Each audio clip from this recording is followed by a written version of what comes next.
Joseph Vijay எனும் நான்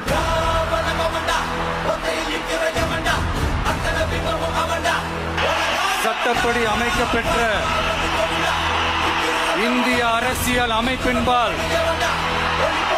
உண்மையான நம்பிக்கையும் மாறா பற்றும் கொண்டிருப்பேன் என்றும் இந்திய நாட்டின் ஒப்பில்லாத முழு முதல் ஆட்சியையும் ஒருமையையும் நிலை நிறுத்துவேன் என்றும் தமிழ்நாட்டு அரசின் முதலமைச்சராக உண்மையாகவும் உளச்சான்றின்படியும் என் கடமைகளை நிறைவேற்றுவேன் என்றும் அரசியல் அமைப்பிற்கும் சட்டத்திற்கும் இணங்க அச்சமும் ஒருதலை சார்பும் இன்றி விருப்பு வெறுப்பை விலக்கி பலதரப்பட்ட மக்கள் அனைவருக்கும் நேர்மையானதை